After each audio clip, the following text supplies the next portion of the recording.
ಇತ್ತೀಚೆಗಷ್ಟೇ ಬಹಳಷ್ಟು ಪ್ರಖ್ಯಾತಿಯನ್ನು ಪಡೆಯುತ್ತಾ ಇರುವಂತಹ ಯುವ ಪ್ರತಿಭೆ ಅನಂತ ಅಂಕಿತ ನಾಮದೊಂದಿಗೆ ಮೂಡಿ ಬರ್ತಿರುವಂತಹ ಒಂದು ಶಿಲ್ಪ ಎನ್ ಬೋರೇಗೌಡ ಅವರು ಕೂಡ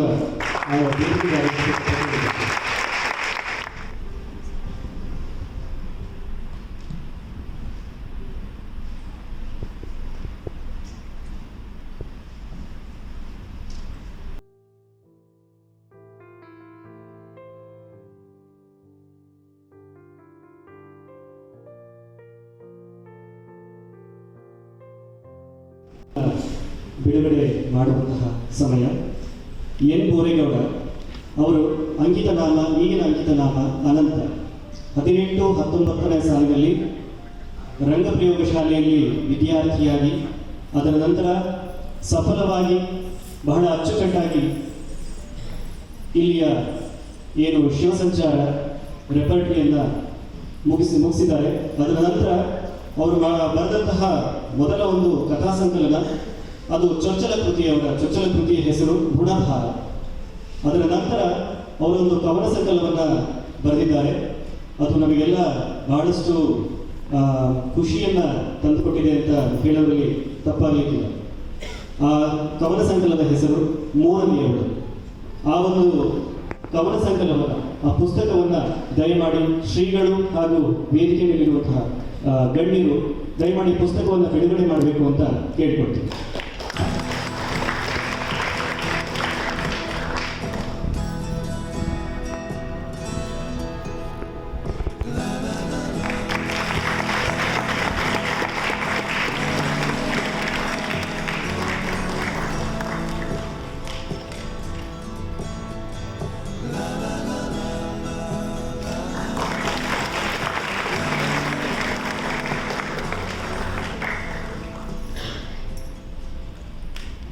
ನಮ್ಮ ಧ್ಯಾನೇಶ್ವರು ನಾಣ್ಣುಡಿಗಳನ್ನು ಆಡ್ತಾ ಇದ್ದಾರೆ.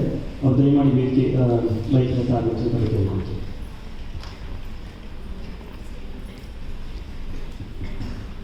ಪರಮ ಪೂಜ್ಯರಲ್ಲಿ ಭಕ್ತಿಪೂರ್ವಕವಾದ ಪ್ರಣಾಮಗಳನ್ನು ಸಲ್ಲಿಸಿ, ಈಗಷ್ಟೇ ಬಿಡುಗಡೆಯಾದಂಥ ಕೃತಿ ಮೂರನೆಯವರು. ನನಗೆ ಒಂದು ಗಂಟೆ ಕೆಳಗೆ ಈ ಕೃತಿ ಸಿಕ್ತು. ಬೋರೇಗೌಡ ಅವರು ಬಂದು ಸಾರಿ ಕೃತಿಯನ್ನು ಮಾತಾಡಬೇಕು ಅಂತ ಹೇಳಿದರು. ತಕ್ಷಣ ನಾನು ಕೂಡ ಒಪ್ಕೊಂಡೆ. ಕಾರಣ ಇಷ್ಟೇ, ಪುಸ್ತಕ ಸಂಸ್ಕೃತಿ ಎಲ್ಲ ಕಡೆಗೂ ಬೆಳಿಬೇಕು ಅನ್ನುವಂಥ ಒತ್ತಾಸೆ ಇರುವಂಥವರಲ್ಲಿ ನಾನು ಕೂಡ ಒಬ್ಬ. ಎಷ್ಟು ಸಾಧ್ಯವೋ ಅಷ್ಟು ಪುಸ್ತಕಗಳನ್ನು ಓದುವಂಥ ಪ್ರಯತ್ನವನ್ನು ಮಾಡ್ತಿರ್ತೇನೆ. ಅವರು ಕೊಟ್ಟ ತಕ್ಷಣದಿಂದ ಸುಮಾರು ಇದರಲ್ಲಿ ಒಂದು 35-40 ಕವನಗಳಿವೆ. ನಾನು ಒಂದು 15-20 ಕವನಗಳನ್ನು ಓದಿದೆ. ನಾನು ಓದಿದೆ ಅನ್ನೋದಕ್ಕಿಂತ ಓದಿಸ್ಕೊಂಡು ಓದು, ಅಷ್ಟು ಚೆನ್ನಾಗಿದ್ದಾವೆ. ಬೋರೇಗೌಡ ಅಂತ ಹೆಸರು ಕೇಳಿದ್ವಿ, ಆದರೆ ಇಲ್ಲಿ ಅನಂತ ಅಂತ ಇತ್ತು. ಇವರು ಹೆಸರು ಅನಂತನೋ ಅಥವಾ ಬೋರೇಗೌಡ ಅಂತ ಒಂದು ನಿಮಿಷ ಕನ್ಫ್ಯೂಷನ್ ಆಯ್ತು ನನಗೆ.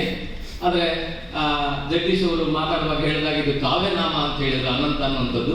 ನನಗೆ ಗೊತ್ತಿದ್ದ ಹಾಗೆ ಅವರು ರಂಗಶಾಲೆ ಇಂಟ್ರ್ಯೂ ಬಂದಾಗ ಫಸ್ಟ್ ಟೈಮ್ ಪರಿಚಯ ಮಾಡಿಬಿಡೋದು ನನಗೆ ನೆನಪಿದೆ.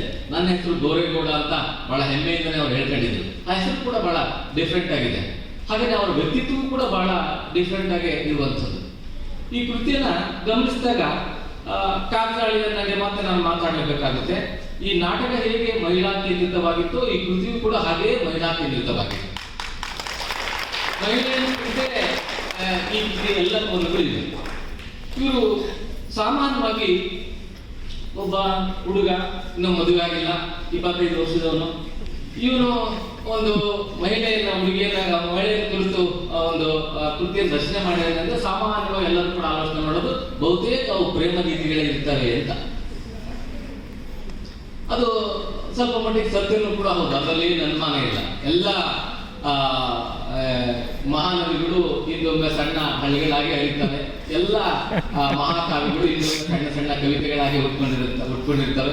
ಆ ಕವಿತೆಗಳು ಇಂಥ ಪ್ರೇಮ ಗೀತೆಗಳೇ ಆಗಿರ್ತವೆ, ಬಹುತೇಕ ಕೇಳಿದೆ, ಅದರಲ್ಲೇನು ತಪ್ಪಿಲ್ಲ. ಆದರೆ ಈ ಕೃತಿಯನ್ನ ನಾನು ಓದಿದಾಗ ಬಹಳ ಆಶ್ಚರ್ಯ ಅನಿಸ್ತು ನನಗೆ. ಒಬ್ಬ ಯುವಕನಾಗಿದ್ದು ತನ್ನನ್ನು ತಾನು ಮೀರಿರುವ ರೀತಿ ಇದೆಯಲ್ಲ, ನಿಜಕ್ಕೂ ನನಗೆ ಮೆಚ್ಚುಗೆ ಮತ್ತು ಆಶ್ಚರ್ಯ ಕೂಡ ಉಂಟು ಮಾಡಿತು. ಗಮನಿಸಬೇಕಾದ ಅಂಶ, ಇಲ್ಲಿ ತಾನು ಹೆಣ್ಣಾಗಿ ಅನೇಕ ಕವಿತೆಗಳನ್ನ ನಿರ್ವಚನೆ ಮಾಡಿದ್ದಾರೆ. ಹೆಣ್ಣಾಗುವುದು ಅಷ್ಟು ಸುಲಭ ಅಲ್ಲ.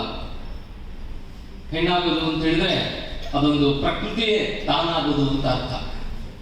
ಆಕೆಯನ್ನ ಎಷ್ಟು ವರ್ಣಿಸಿದ್ರು ಸಾಲದು ಅನ್ನೋದಕ್ಕೆ ಸ್ತ್ರೀ ಎಂದರೆ ಅಷ್ಟೇ ಸಾಕೆ ಎನ್ನುವಂತ ಕವಿಯ ಮಾತು ನೆನಪಾಗ್ತದೆ. ಆ ಒಂದು ಕವನ ಕೂಡ ಇಲ್ಲಿದೆ. ಇಂಥ ಹೆಣ್ತನವನ್ನ ಯುವಕನೊಬ್ಬ, ಪುರುಷ ಅಲ್ಲ, ಯುವಕನೊಬ್ಬ, ಮದುವೆ ಆಗದಿರುವ ಯುವಕನೊಬ್ಬ ತನ್ನ ಮೇಲೆ ಆರೋಪಿಸಿಕೊಂಡು ಆಕೆಗಾಗುವಂತ ಅನ್ಯಾಯವನ್ನ, ಆಕೆಯ ಭಾವ ತೀವ್ರತೆಯನ್ನ ಹಿಡಿದಿಟ್ಟು ಬರೆಯೋದಿದೆಯಲ್ಲ, ಅದು ಅಷ್ಟು ಸುಲಭದ ಸಂಗತಿಯಲ್ಲ. ಇಡೀ ಕವನ ಸಂಕಲನ ಇನ್ನು ಮಾಗಬೇಕು, ಅದರಲ್ಲಿ ಎರಡು ಮಾತಿಲ್ಲ. ಆದರೆ ಬೋರೇಗೌಡ ಅವರ ವಯಸ್ಸಿಗೆ ಈ ಕವನ ಸಂಕಲನವನ್ನ ಹೋಲಿಕೆ ಮಾಡಿ ನೋಡಿದಾಗ ಖಂಡಿತವಾಗಿಯೂ ಅವರ ವಯಸ್ಸಿಗೆ ಮೀರಿ ಮಾತು ಬರೆದಿದ್ದಾರೆ ಅಂತ ನಾನು ಹೇಳಲಿಕ್ಕೆ ಇಷ್ಟಪಡ್ತೇನೆ. ಒಂದು ಕವಿತೆ ನನಗೆ ಬಹಳ ಇಷ್ಟ ಆಯಿತು. ನನ್ನವಳು ಅನ್ನುವಂಥ ಶೀರ್ಷಿಕೆ ಉಳ್ಳದ್ದು. ನನ್ನವಳು ಅಂದ ತಕ್ಷಣಕ್ಕೆ ನನ್ನ ಆದಿಯಾಗಿ ಕೂಡ ಯೋಚನೆ ಮಾಡಿದ್ದೆ ಖಾಸಗಿಯಾಗಿ, ಹೆಂಡತಿಯನ್ನು ಪ್ರೇಯಸಿಯನ್ನು ನೆನಪಲ್ಲಿ ಇಟ್ಕೊಂಡು. ಆದರೆ ಬೋರೇಗೌಡ ಅವರು ಚಿತ್ರಿಸಿರುವಂಥದ್ದು ಇಲ್ಲಿ ತಾಯಿಯನ್ನ. ನಾನು ಇದು ಮೊಟ್ಟ ಮೊದಲ ಬಾರಿಗೆ ಈ ಶೀರ್ಷಿಕೆಯಲ್ಲಿ ತಾಯಿಯನ್ನು ಚಿತ್ರಿಸಿದನ್ನು ನಾನು ಕಾಣ್ತಾ ಇದ್ದೇನೆ. ನನಗೆ ಈ ಮೂರನೇವಳು ಅಂತ ಹೆಸರಿಡೋದಕ್ಕಿಂತ ನನ್ನವಳು ಅಂತ ಹೆಸರಿಟ್ಟಿದ್ರೆ ಇದಕ್ಕೆ ಬಹಳ ಹೆಚ್ಚು ಅರ್ಥಪೂರ್ಣ ಆಗ್ತಿತ್ತು ಅನಿಸ್ತದೆ. ಕಾರಣ ಮೂರನೇವಳು ಅಂತ ಹೇಳಿದ್ರೆ ಮತ್ತು ನೆಗ್ಲೆಕ್ಟ್ ಆಗಿ ಕಾಣಿಸ್ತದೆ, ನನ್ನವಳು ಅಂದ್ರೆ ಆತ್ಮೀಯತೆ ಎದ್ದು ಕಾಣಿಸುತ್ತೆ, ಅದೊಂದು ಸಾಧ್ಯತೆ ಇದ್ರೆ ಚೆನ್ನಾಗಿತ್ತು ಅಂತ. ಅಲ್ಲಿ ಒಂದು ಎರಡು ಪ್ಯಾರಲ್ ಮುಂದೆ ಹೇಳಿದರೆ ತಪ್ಪಾಗ್ಲಿಕ್ಕಿಲ್ಲ. ಅದೆಷ್ಟೋ ಸೌದೆ ಕಂತೆಗಳು ಸವಾರಿ ಮಾಡಿವೆ ನನ್ನವಳ ನೆತ್ತಿಯ ಮೇಲೆ ಕರುಣೆ ಇಲ್ಲದೆ. ಸಾವಿರಾರು ಕೊಡಗಳು ಆ ಸೊಂಟದ ತೊಗಲನ್ನು ಉಜ್ಜಿ ಗಾಯ ಮಾಡಿವೆ. ಅಂತಹ ಅನಂತ ಗಾಯಗಳ ಮೈಯವಳು ನನ್ನವಳು. ಚಪ್ಪಲಿಗೂ ಬೇಡವಾಗಿವೆ ನನ್ನವಳ ಒಡೆದ ಪಾದಗಳು. ಕಾಲುಂಗರಕ್ಕೂ ಗತಿ ಇಲ್ಲದವಳು, ಕಾಲ್ಗೆ ಹೆಜ್ಜೆಯನ್ನು ಮರೆತವಳು ನನ್ನವಳು. ಮಂಡಿಯ ನೋಡಿದಿರಾ, ರಕ್ತ ಹೆಪ್ಪುಗಟ್ಟಿ ನೀಲಿಯಾಗಿವೆ. ಅಂಗೈಯ ಕಾಡಿಗ ಪಾತ್ರೆಯ ತಿಕ್ಕಿ ತಿಕ್ಕಿ ಸವಿದಿದೆ. ಆದರೂ ಬಿಡುವಿಲ್ಲದವಳು ನನ್ನವಳು. ಎಷ್ಟು ಅದ್ಭುತವಾದ ಕವಿತೆ ಅಲ್ವಾ?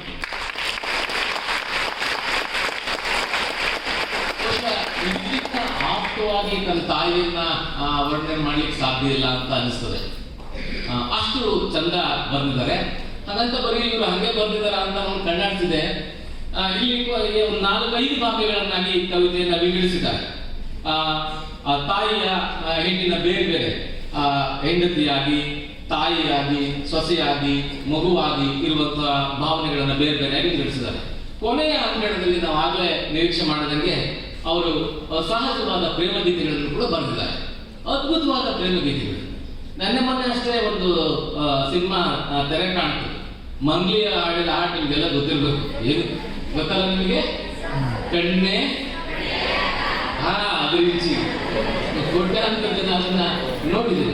ನನಗೆ ಅದಕ್ಕಿಂತ ಆ ಹಾಡಿಗಿಂತ ಇಲ್ಲಿ ಕಡಿಮೆ ಇಲ್ಲ ಅನ್ನೋದು ಒಂದು ಪದ್ಯವನ್ನ ಹಾಡನ್ನ ನಿಮ್ಮಿಂದ ಹೇಳ್ಬೇಕು ಅನಿಸ್ತದೆ. ಪ್ಯಾಟ್ಯಾಗ ಹೊಂಟಾನ ಮಾವ ಕರೆದು ಕೂಗ್ಯಾರ ನನ್ನ ಕೈ ಹಿಡಿದು ಎಳೆದಾನ. ಕರೆದೋಗಿ ನನ್ನನ್ನ ಪೇಟೆಗೆ ಸೀರೆ ಕೊಡಿಸ್ತೀನಿ ಅಂದಾನ. ಕಿವಿಗೆ ಜುಮ್ಕಿ, ಕೊರಳಿಗೆ ಸರ, ಕೈಗೆ ಬಳೆಯ ತೊಡಿಸ್ತೀನಿ ಅಂದಾನ. ಹೋಗೋ ದಾರಿಯಲ್ಲಿ ಭೈರಪ್ಪನ ಕಟ್ಟೆ, ನೋಡಲು ಕಣ್ಣಿಗೆ ಬಿದಿರವನ ಪಟ್ಟೆ. ಚೌಡಮ್ಮನ ಜಾತ್ರೆಯಲ್ಲಿ ತೂಗಾಡೋ ಗೊಂಬೆ. ಜನರ ಮಧ್ಯೆ ಮಾವ ಕೈ ಹಿಡಿದಾನ, ಮೆಲ್ಲ ಮೆಲ್ಲನೆ ಸೋಕೆಸ್ಯಾನ ಮೈಯ. ತಳೆಯಲಾರೆನು ಇನ್ನು ಅಪ್ಪಿ ಬಿಟ್ಟೇನ, ತೋಳ ಬಳಸಿ 7 ಹೆಜ್ಜೆ ಇಟ್ಟೇನ. ಅದ್ಭುತವಾದ ಹಾಡಿದಕ್ಕೆ ಒಬ್ಬ ಯಾರು ಒಳ್ಳೆ ಸಂಗೀತಗಾರರಿಗೆ ಆ ಕಣ್ಣೆ ಇರುವಂತೆ ಕೂಡ ಚೆನ್ನಾಗಿ ಮೂಡಿಬರುವ ಸಾಧ್ಯತೆ ಇದೆ. ಒಟ್ಟಾರೆಯಾಗಿ ಈ ಕವನ ಸಂಕಲನ ತನಗೆ ತಾನೇ ಒದಗಿಸಿಕೊಳ್ತದೆ. ಬಹಳ ಮುಖ್ಯವಾಗಿ ಒಬ್ಬ ಮುಂದಿನ ದೊಡ್ಡ ಕವಿಯನ್ನ ಕಥೆ ಮತ್ತೆ ಬರೆದಿದ್ದಾರೆ ಅಂತ ಹೇಳಿ ನಾನು ಓದಿಲ್ಲ, ಅದನ್ನ ಖಂಡಿತ ಓದ್ಬೇಕು ಅಂತ ಅನಿಸ್ತಾ ಇದೆ. ಒಬ್ಬ ಕಥೆಕಾರನ, ಒಬ್ಬ ಸಾಹಿತ್ಯಕಾರನನ್ನ ರಂಗಭೂಮಿ ಸೃಷ್ಟಿ ಮಾಡ್ತು. ಅವ್ರಿಗೆ ನಮ್ಮ ಸಾಣೇಳಿಯ ಒಂದು ಪಾಲು ಕೂಡ ಒಂದಿಷ್ಟಿತ್ತು ಅನ್ನೋದು ಖಂಡಿತವಾಗಿಯೂ ಹೆಮ್ಮೆಯ ವಿಚಾರ ಸರ್. ಬಹುಶಃ ಇಷ್ಟೆಲ್ಲ ಚೆನ್ನಾಗಿ ಅಥವಾ ಇಷ್ಟೆಲ್ಲ ವೈವಿಧ್ಯಮಯವಾಗಿ ಇಷ್ಟೆಲ್ಲ ನಿಖರವಾಗಿ ಬರಲಿಕ್ಕೆ ಬೋರೇಗೌಡರಿಗೆ ಬಹುಶಃ ಸಾಣೇಳಿಯ ನನ್ನ ತರಬೇತಿ ಬಹಳ ಕಾರಣ ಆಗಿರ್ಬೇಕು.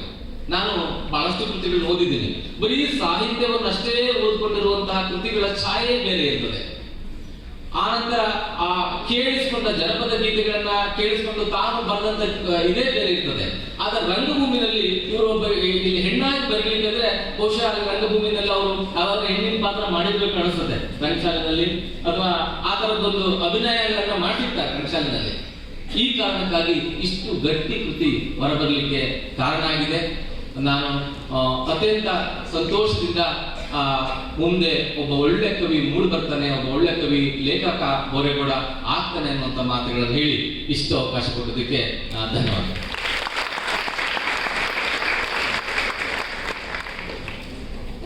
ಕೃತಿಯ ಕುರಿತು ತಮ್ಮ ಭಾವವನ್ನು ವ್ಯಕ್ತಪಡಿಸಿದಂತಹ ಜ್ಞಾನೇಶ್ ಅವರಿಗೆ ಧನ್ಯವಾದಗಳು.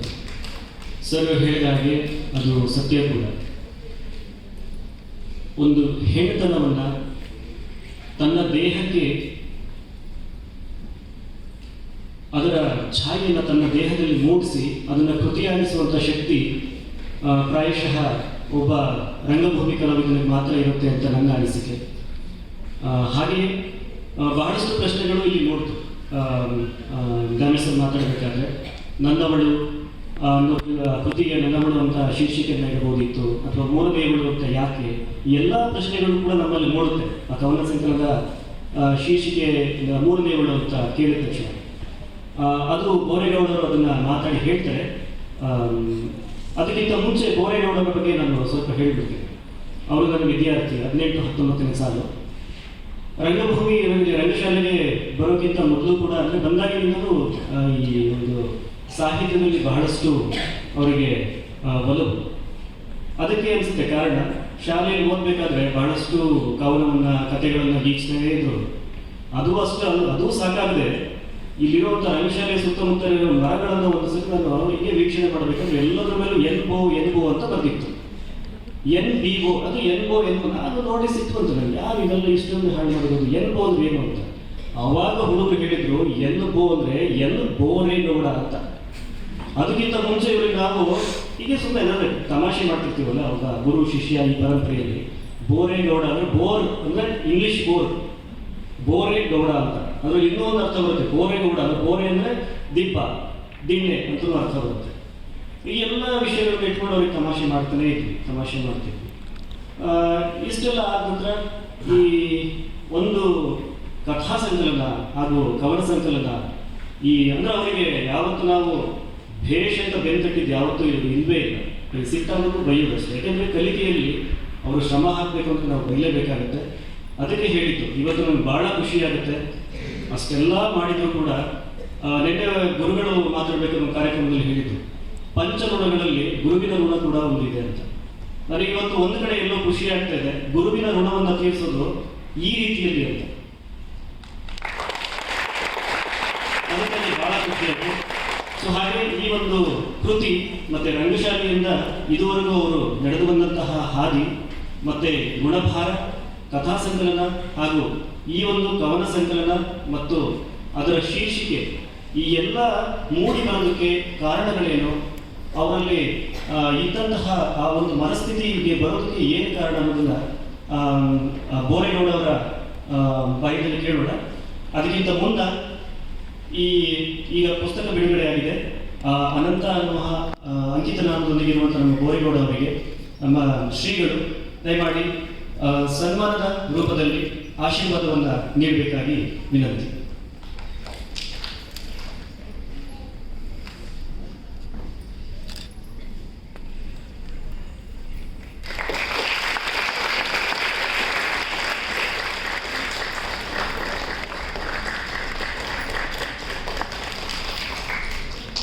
ಈಗ ಎನ್ ಬೋರೇಗೌಡ ಅವರು ಈ ಸಾಹಿತ್ಯದ ಅವರ ಸಾಹಿತ್ಯ ಕೃತಿಗಳ ಹಾದಿಯನ್ನು ನಮ್ಮ ಜೊತೆಗೆ ಹಂಚಿಕೊಳ್ಬೇಕು ಅಂತ ಕೇಳಿಕೊಳ್ತೀನಿ.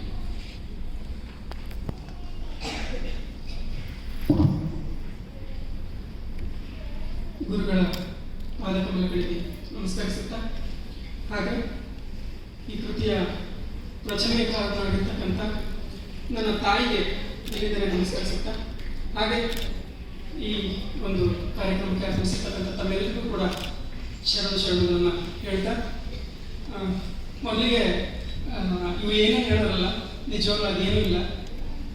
ನನ್ನ ಕೆಲಸವನ್ನು ನಾನು ಮಾಡ್ತಾ ಇದ್ದೀನಿ ಅಷ್ಟೇ. ಕೆಲಸವನ್ನು ಮಾಡಲಿಕ್ಕೆ ಕಾರಣ ಆಗಿದ್ದು ನನ್ನ ಇಲ್ಲಿನ ಕಲಿಕೆ. ನಿಜವಾಗ್ಲೂ ನಾನು ಇಲ್ಲಿ ನಿಂತ್ಕೊಳ್ಳೋದಕ್ಕೆ ಕಾರಣ ಗುರುಗಳಾಗಿರ್ಬೋದು, ನಮ್ಮ ಜಗದೀಶ್ ಸರ್ ಆಗಿರ್ಬೋದು, ಮಧು ಸರ್ ಆಗಿರ್ಬೋದು, ರಾಜ ಸರ್ ಆಗಿರ್ಬೋದು. ಹಾಗೆ ಈ ವಾತಾವರಣ ಕೂಡ ಸಾಣೆಹಳ್ಳಿ ಅನ್ನೋ ಒಂದು ಊರಿನ ಹೆಸರಿದೆಯಲ್ಲ, ಸಾಣೆ ಹಳ್ಳಿ, ಅದ್ರ ಮೇಲೂ ಕೂಡ ಒಂದು ಕವನವನ್ನು ಬರೆದಿದ್ದೆ. ಸಾಣೆ ಅಂದ್ರೆ ಸಾಣೆ ಹಿಡಿಯೋದು ಅಂತ.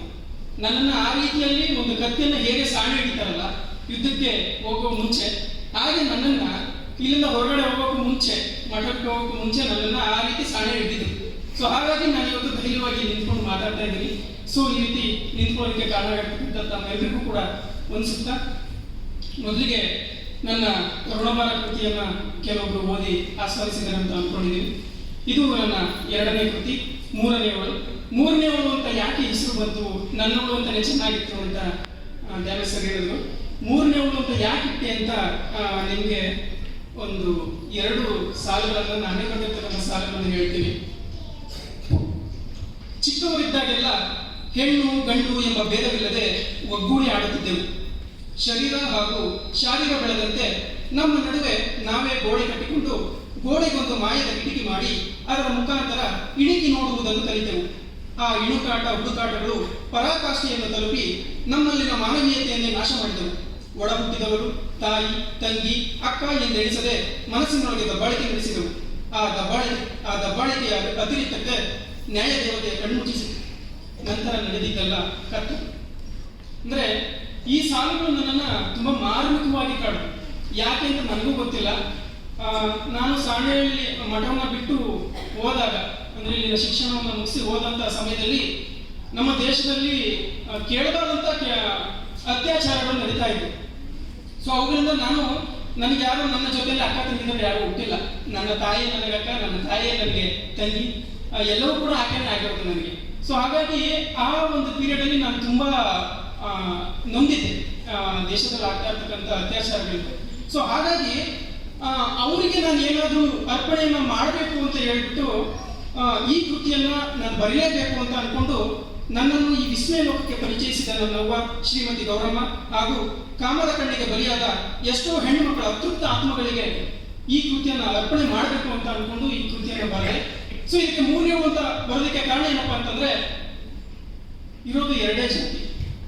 ಅದು ಲಿಂಗ ಅಂತಲೂ ನಾವು ಹೇಳ್ಬೋದು, ಒಂದು ಗಂಡು ಒಂದು ಹೆಣ್ಣು. ಆದ್ರೆ ಇನ್ನೊಂದು ಯಾವುದೋ ಒಂದಿದೆ, ಅದು ಯಾರು, ಅದೊಂದು ಕ್ವಶನ್ ಮಾರ್ಕ್ ಆಗಿದೆ ನಮ್ಮೆಲ್ಲರೂ. ಸೊ ಈಗ ನಾನೊಂದು ಗಂಡಾಗಿ ನನ್ನ ಕಣ್ಣಿಗೆ ಇಲ್ಲಿ ಮುಂದೆ ಕೂತಿರೋರು ಒಂದು ಹೆಣ್ಣು ಕಾಣಿಸ್ತಾ ಇದೆ, ಒಂದು ಗಂಡು ಕಾಣಿಸ್ತಾ ಇದೆ. ಹಾಗಾದ್ರೆ 3ನೇದು ಯಾವುದು ಅಂತ ನನಗೂ ಗೊತ್ತಿಲ್ಲ. ಆದ್ರೆ ನಾನು ಕಣ್ಣನ್ನ ಮುಚ್ಚಿಕೊಂಡು ನನ್ನ ಮನಸ್ಸಿನ ಒಳಗಡೆ ಯಾವ ಒಂದು ವ್ಯಕ್ತಿಯ ಮೇಲೆ ದಬ್ಬಾಳಿಕೆಯನ್ನು ನಡೆಸಿದಾಗ ಇಲ್ಲಿ ಮುಂದೆ ಕೂತಿರೋರಲ್ಲಿ ನನಗೊಬ್ರು ಕಾಣಿಸ್ತಾರೆ, ಅವರೇ 3ನೇವರು. ಅದನ್ನ ನಾನು ಲಿಂಗ ಪರಿವರ್ತನೆ ಮಾಡಿದಾಗ 3ನೇವರು ಅಂತ ಆಯ್ತು. ಅಂದ್ರೆ ನಾವು ಒಂದು ಹೆಣ್ಣು ಒಂದು ಗಂಡನ್ನ ಬಿಟ್ಟು ನಮ್ಮ ಮನಸ್ಸಿನೊಳಗೆ ಯಾರಾದ್ರೂ ಮೇಲೆ ಕಾಮದ ದೃಷ್ಟಿಯಿಂದನೋ ಅಥವಾ ದಬ್ಬಾಳಿಕೆ ದೃಷ್ಟಿಯಿಂದನೋ ದಬ್ಬಾಳಿಕೆಯನ್ನು ಅಥವಾ ದೌರ್ಜನ್ಯತೆಯನ್ನು ಮಾಡಿದಾಗ ನಮಗೆ 3ನೇವರು ಗೋಚರಿಸ್ತಾರೆ ಅನ್ನೋ ದೃಷ್ಟಿಯಿಂದ ನಾನು ಇದಕ್ಕೆ 3ನೇವಳು ಅಂತ ಹೆಸರಿಟ್ಟೆ. ಮತ್ತೆ ಇನ್ನೊಂದು ಇದಕ್ಕೆ ಇಲ್ಲಿ ಬಂದಿರ್ತಕ್ಕಂಥ ಎಲ್ಲ ಕವನಗಳ ಹುಟ್ಟಿಗೆ ಕಾರಣ ನನ್ನ ತಾಯಿ. ಇಲ್ಲಿನ ನನ್ನ ಮಡದಿಯಾಗಿ, ನನ್ನ ತಂಗಿಯಾಗಿ, ನನ್ನ ಅಕ್ಕನಾಗಿ, ನನ್ನ ತಾಯಿಯಾಗಿ, ನನ್ನ ಅಜ್ಜಿಯಾಗಿ ಎಲ್ಲಾ ಸ್ಥಾನಗಳಲ್ಲಿಯೂ ಕೂಡ ನನ್ನ ತಾಯಿಯನ್ನೇ ನಾನು ಕಲ್ಪಿಸಿಕೊಂಡು ಬಂದಿದ್ದೇನೆ. ನಿಜವಾಗ್ಲೂ ಓದಿದ್ರೆ ಕೆಲವೊಮ್ಮೆ ಅಸಹ್ಯ ಅಂತ ಅನಿಸ್ಬೋದು. ನಾನು ಕೆಲವೊಂದು ಕವನಗಳನ್ನು ಬರೆದಿದ್ದೀನಿ. ಮುತ್ತು, ಋತು, ಪೆಟ್ಟು, ಈ ರೀತಿಯ ಕವನಗಳು ಕೂಡ ಇದರಲ್ಲಿದೆ. ಅದಕ್ಕೆಲ್ಲ ಕಾರಣ ನಾನು ನನ್ನ ತಾಯಿಯನ್ನು ಹತ್ತಿರದಿಂದ ನೋಡಿದ್ದೇ ಕಾರಣ. ಯಾಕಂದ್ರೆ ಆ ಎಲ್ಲಾ ಸ್ಥಾನಗಳಲ್ಲಿ ನನ್ನ ತಾಯಿ ನನಗೆ ಕಾಣಿಸಿದ್ಲು. ಸೊ ಅದನ್ನು ನನ್ನ ಹತ್ತಿರದಿಂದ ನೋಡ್ದಿಂದ ನನ್ನ ತಾಯಿ ನನಗೆ ತಂಗಿಯಾಗಿ, ಅಕ್ಕನಾಗಿ, ಮಡದಿಯಾಗಿ, ಪ್ರೇಯಸಿಯಾಗಿ ಎಲ್ಲಾ ತರನೂ ಕೂಡ ನನಗೆ ನನ್ನ ತಾಯಿ ಕಾಡಿದ್ದಾಳೆ. ಅಂದ್ರೆ ಆ ರೀತಿಯ ಮೇಲ್ಮಟ್ಟದಲ್ಲಿ ನನ್ನ ತಾಯಿ ನನ್ನನ್ನು ಸಾಕಿದ್ದಾಳೆ. ಸೊ ಅವಳ ತೋರಿಸಿದಂತಹ ದಾರಿಯಲ್ಲಿ ನಾನು ನಡ್ಕೊಂಡು ಬಂದಿದ್ದೀನಿ. ಸೊ ಅವಳಿಗೆ ಈ ಕೃತಿಯನ್ನು ನಾನು ಅರ್ಪಣೆ ಮಾಡಿದ್ದೀನಿ. ಸೊ ಹಂಗಾಗಿ ದೇಶದಲ್ಲಿ ನಡೀತಿರ್ತಕ್ಕಂಥ ಆ ಎಷ್ಟೋ ಅತ್ಯಾಚಾರಗಳಿಗೆ ಬಲಿಯಾಗಿ ಎಷ್ಟೋ ಹೆಣ್ಮಕ್ಳಿಗೆ ಅವರ ಆತ್ಮಗಳಿಗೆ ನ್ಯಾಯವೂ ಕೂಡ ಸಿಗದೆ ಅವರ ಫ್ಯಾಮಿಲಿಯವರು ಇನ್ನೂ ಒದ್ದಾಡ್ತಲಿದ್ದಾರೆ. ಸೊ ಅವರೆಲ್ಲರಿಗೂ ಕೂಡ ನಾನು ಕ್ಷಮೆಯನ್ನ ಕೇಳ್ತಾ, ಯಾಕಂದ್ರೆ ಎಲ್ಲೋ ತಪ್ಪುಗಳು ನಡೆದಿರ್ಬೋದು, ಆದ್ರೆ ಆ ತಪ್ಪುಗಳ ವಿರುದ್ಧ ನಾವು ಧ್ವನಿ ಎತ್ತಕ್ಕಾಗಿಲ್ವಲ್ಲ ಅನ್ನೋ ಒಂದು ಕೀಳರಿಮೆ ನನ್ನಲ್ಲೂ ಕೂಡ ಇವತ್ತಿಗೂ ಕೂಡ ಇದೆ. ಸೊ ಹಾಗಾಗಿ ಆ ಕೀಳರಿಮೆಯನ್ನು ನನ್ನಿಂದ ತೊಡಲಾಡಿಸಬೇಕು ಅಂತ ಅಲ್ಲ, ಆ ಕೀಳರಿಮೆ ನನ್ನಲ್ಲಿ ಇದೆ ಅನ್ನೋದಕ್ಕೋಸ್ಕರ ಅವ್ರಿಗೆ ಒಂದು ಧನ್ಯವಾದ ಹೇಳಬೇಕು, ಅವ್ರಿಗೆ ಏನಾದ್ರು ಅರ್ಪಣೆ ಮಾಡಬೇಕು, ಅವರಲ್ಲಿ ನಾನು ಕ್ಷಮೆ ಕೇಳಬೇಕು ಅನ್ನೋ ಒಂದು ದಾರಿ ಕಾಣಿಸ್ತು. ಆ ದಾರಿನೇ ಈ 3ನೇವಳ ಕೃತಿ.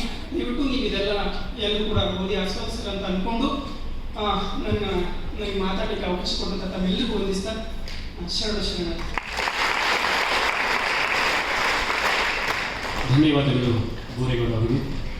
ತಾವು ಓದಿದ ಸಂಸ್ಥೆ ನನ್ನ ಸಂಸ್ಥೆ ಇದು, ನಾನು ಓದಿದಂಥ ರಂಗಶಾಲೆ, ಆ ಪುಸ್ತಕವನ್ನು ಇಲ್ಲೇ ಬಿಡುಗಡೆ ಮಾಡಬೇಕು ಅಂತ ಹೇಳ್ಬಿಟ್ಟು ಇವತ್ತು ಬೆಳಗ್ಗೆ ಕೂಡ ಹೇಳಿ ಅದಕ್ಕೆಲ್ಲ ಒಪ್ಪಿಗೆಯನ್ನು ಸೂಚಿಸಿದ್ವಿ. ಅದು ಕಾರಣ ಏನಂದರೆ ಇಲ್ಲಿಯ ವಿದ್ಯಾರ್ಥಿ ಅಂತ. ಮತ್ತೊಮ್ಮೆ ಬೋರೇಗೌಡ ಅವರಿಗೆ ಧನ್ಯವಾದಗಳು. ಈಗ ಪರಮ ಪೂಜ್ಯ ಶ್ರೀಯವರಿಂದ ಆಶೀರ್ವಚನ. ಬೋರೇಗೌಡ ಒಬ್ಬ ಒಳ್ಳೆಯ ಕಲಾವಿದ.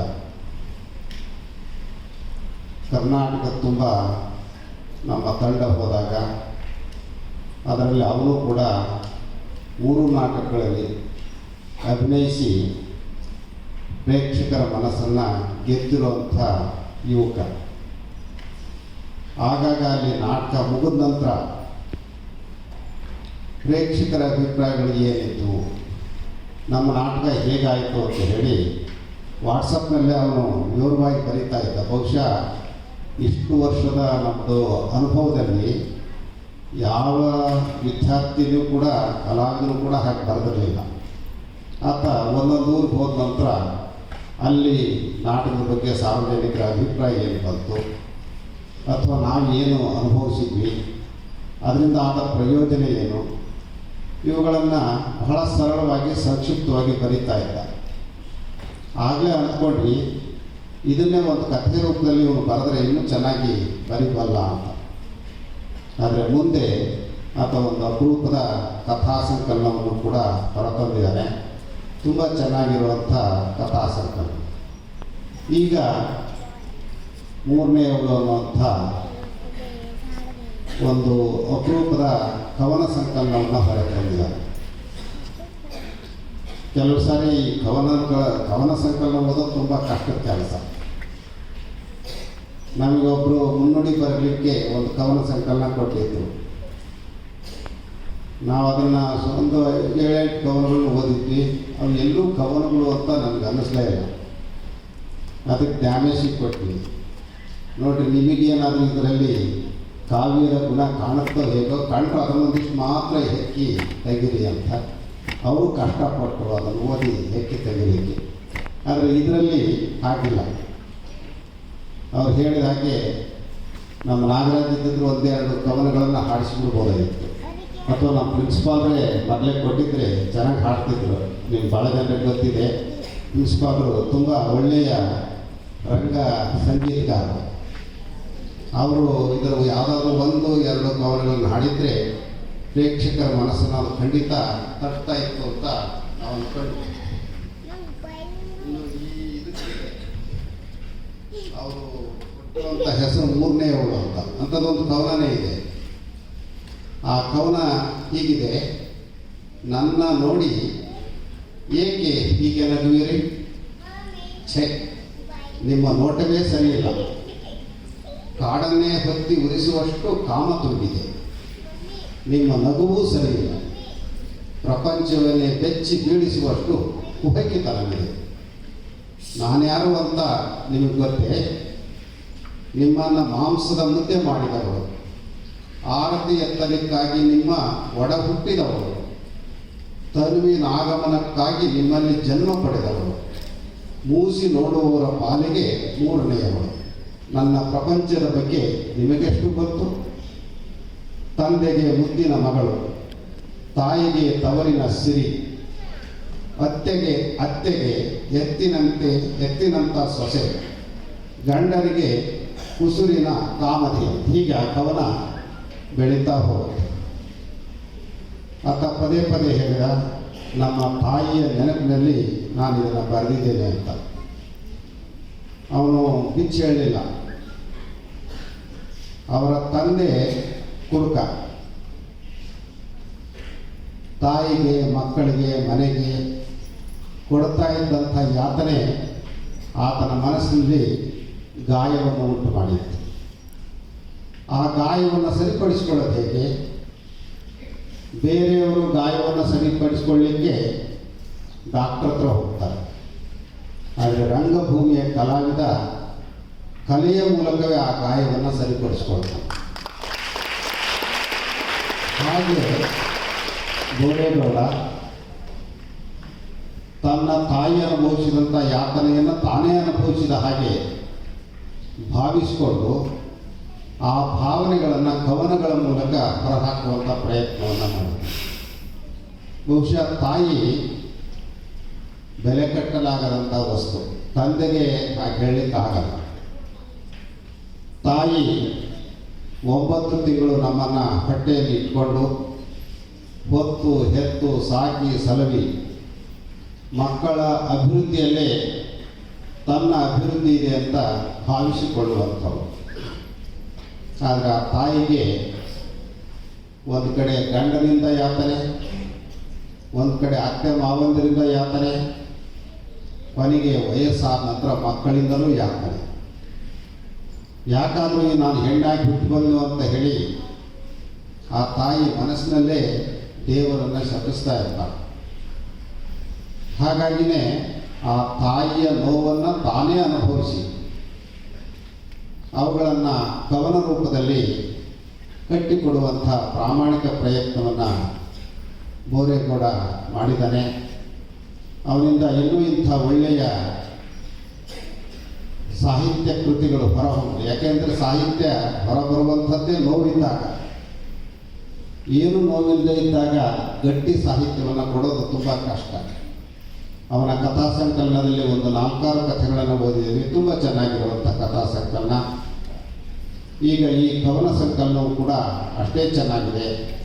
ಇಂಥ ಇನ್ನೂ ಉತ್ತಮವಾದಂಥ ಕೃತಿಗಳನ್ನು ಕನ್ನಡ ಸಾಹಿತ್ಯ ಲೋಕಕ್ಕೆ ಅವನು ಕೊಡಲಿ ಅಂತ ಹಾರೈಸಿ ಮತ್ತೊಮ್ಮೆ ಎಲ್ಲರಿಗೂ ಶುಭವನ್ನು ಕೋರಿ ಮಾತುಗಳನ್ನು ಮುಕ್ತಾಯಗೊಳಿಸ್ತಾರೆ.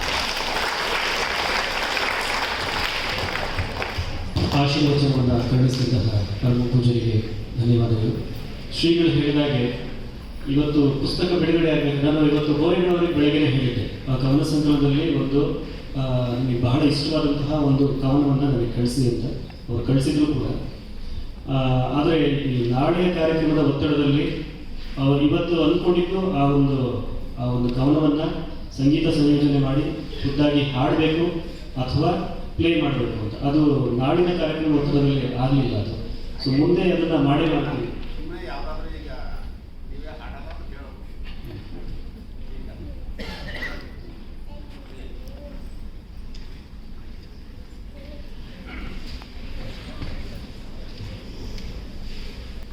ಇನಿಯ